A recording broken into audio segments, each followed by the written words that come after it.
Hey there, welcome to Battleship Command. This game, for me, came out of nowhere, but it is looking good. Here's the trailer. Let's have a look. Führendes Schiff. Jawohl, Herr Kommandant. Ziel erfasst. Geschütze bereit, Herr Kommandant. Feuer!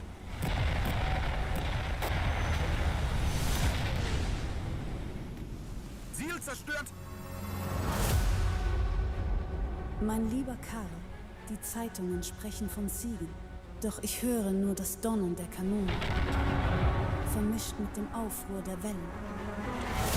Ich weiß, dass du deine Pflicht erfüllst, jenseits des weiten und ungezähmten Meeres. Du bist dort, wo du sein musst. Torpedo läuft! Steuerbord!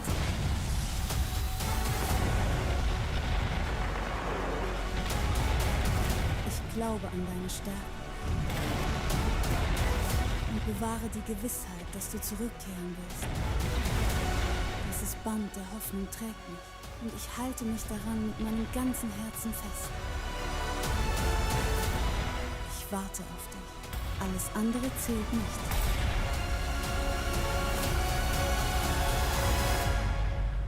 In all meiner Liebe und meinem Vertrauen, Anna.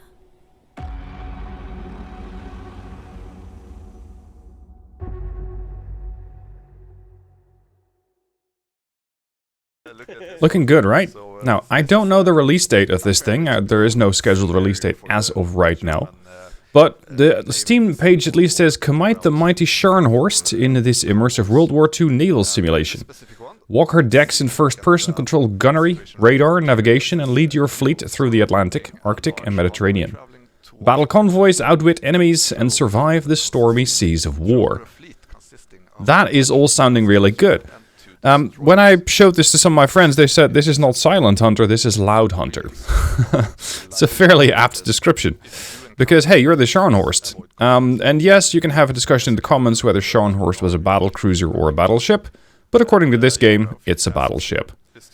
Now, I have access to some footage. You might also see this streaming on the Steam page every once in a while. So let's have a look and discover some of these features. Let's start off here. Over here we have the bridge wing, or rather the side of the bridge. And you can see the detail in the game looks really nice. We have good overview from here on the ship. You can see the A and B turret, the X turret is of course farther back. A couple of secondary guns. And thankfully, you don't have to just stay here. You can walk around on this ship. This is your battleship, after all. So you can actually do and, well, pretty much go wherever you please, finding the best vantage. Not really sure you would want to be out on the bridge wing like this when you're actually firing off your guns, but hey, that choice is entirely up to you. Thankfully, we can mute the audio, and you might not have to rupture your eardrums when you're out here as the guns are firing. Sometimes with games like these, you just have these bridge wings, you can walk around a bit, but this actually extends quite a bit more. Because we can go up a deck, up a flight of stairs, up another flight of stairs. Here we have some of the auxiliary craft that the Scharnhorst used to carry. With cranes, of course, you gotta lower these into the water somehow. And then you just continue up and up and up, and your vantage gets better and better and better.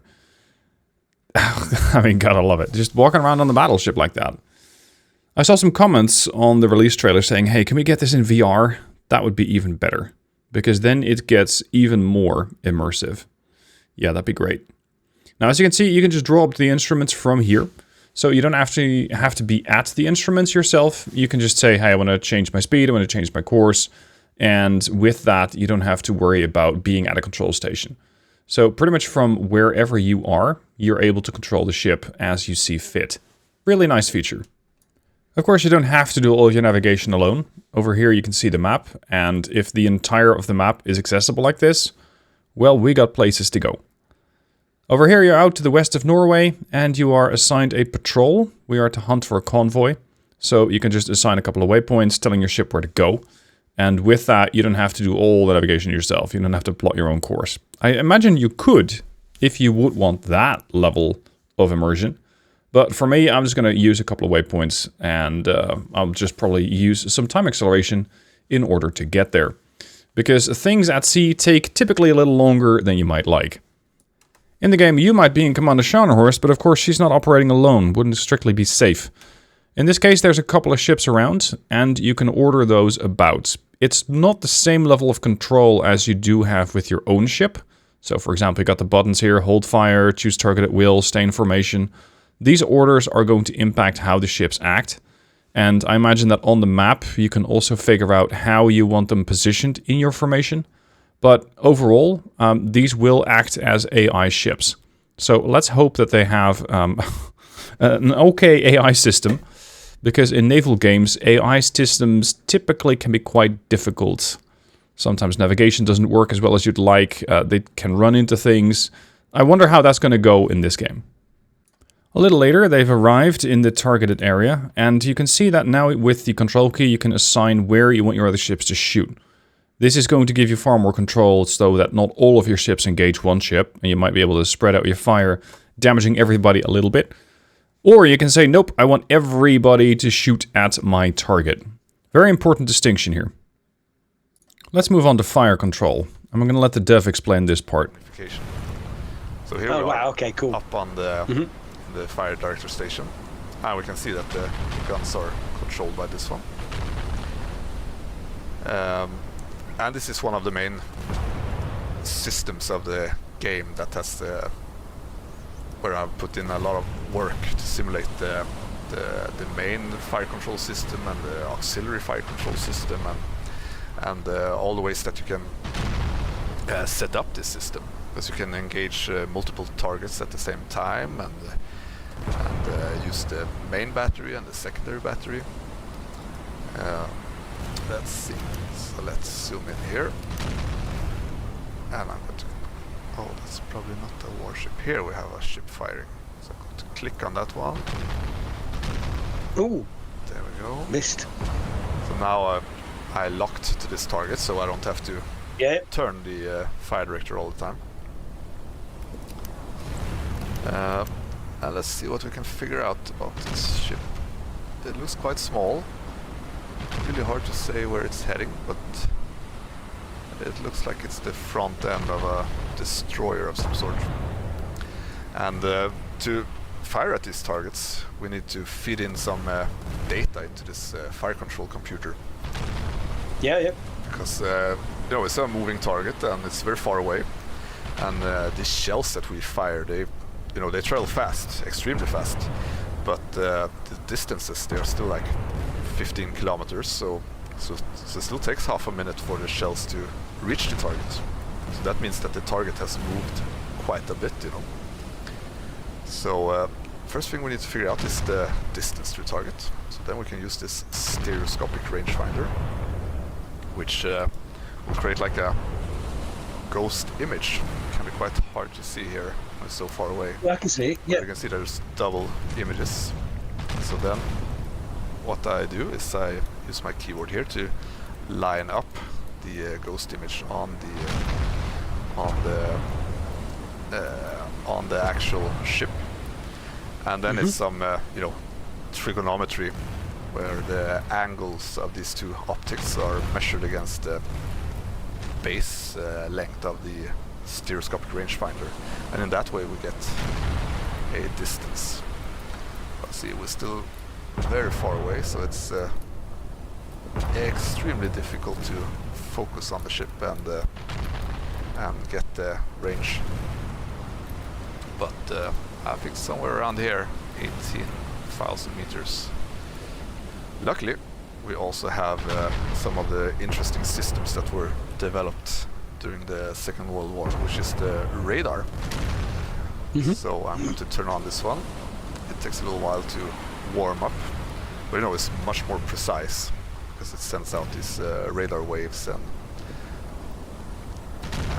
here we are looking for a blip, as you can see here spike. by scanning, and actually it was right in the center, so it means I did have quite a good distance from the stereoscopic rangefinder, so around 17 kilometers.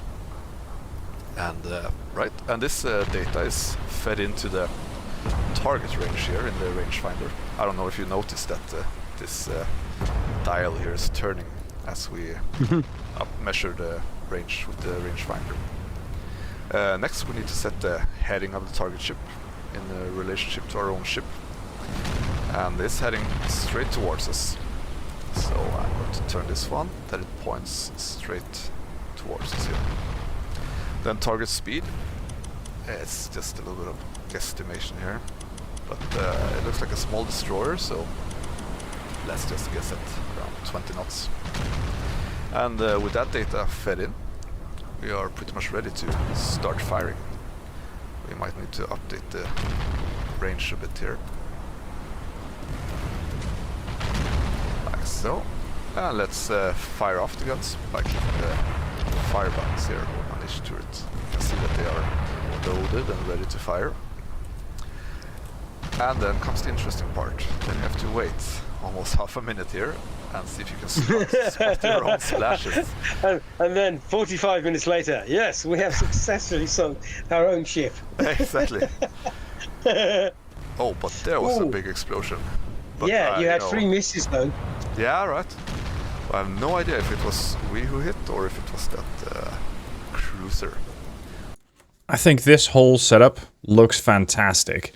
Just having to work on the range, work on having to figure out where the ship's going, where, of course, your own ship is going is a known, but where they're going is really going to be important for your shells to land. There's a lot of skill that goes into this, especially trying to figure out what the range is, what sort of ammunition type you might need, because I noticed he was using armor piercing. I wonder if that might be a bit much for a destroyer, but it seems to have done the trick. All of these things are definitely going to be a very important factor when you're engaging targets. And you can also see this is not simply click the right ship or right-click the enemy ship and select fire. This is much more involved. You're going to have to do a lot of the legwork in order to actually get the range right and make sure that you land shells on target. And this is where the game really shows you that it's much more on the simulation side than the arcadey side. As you gather more information about the enemy ships, you can also make it a bit easier on yourself. You can say, hey, these ships have been sighted. I want to have this particular target as my main target or as my auxiliary target. When you select something as auxiliary, that means your secondary guns are going to autonomously open up on it. You can also tell the ship, so your own AI ship, to follow that ship. That way you don't have to constantly spend time navigating. You might be busy doing range finding. And you can just keep a broadside to that particular target to make sure all your guns are going to be pointing in that general direction. In case you don't want to control everything yourself, you don't want to do all this range finding, you can let your crew do it and focus a bit more on commanding, as the dev explains here. And you know, more play as a captain. This I really enjoy sometimes to play the game and not fire the guns myself, but just tell my crew to fire and you know, more focus on the other ships, what they're doing, for example. So you know, you can play the game in quite a lot of different ways. That you can let your crew fire, and you can focus on managing the other ships. Choose who they are going to fire at, for example, or simply focus on steering the ship. So of course, the battle might not always go your way. What if you take damage? How is damage control handled in this game? The dev says it's still a bit of work in progress, but let's have a look. But here you clearly see the various sections on the ship. So here you can inspect our own ship. You can click on the guns to see the status, if they are damaged or so. And if they're damaged, it will show up red here. Also all the armored sections. We can also see if they get damaged or so. And then we can filter away the hull here, and we can actually look inside the ship. Oh, into the separate components. Oh, nice. All these systems that can take damage. Every single boiler can get damaged. Oh, there we go. I think at least 20,000 tons complete. Well done. Yeah, and you know, we have the magazines of the guns with the ammo count, and these are very. So actually, I was just going to say, so this actually proves your point about having to hit different sections of the ship to get it to sink. Because if you only hit one section over and over, you're just making one big hole at the top bigger and bigger, but it's not sinking. Exactly. So that's part of the strategy for you as well, to keep, you know, if you have a very damaged section here, you might want to turn over on the other side and expose these pieces of armor instead towards the enemy or so. And then, yeah, another fun thing that I'm working on here is the propulsion system. It's all simulated here.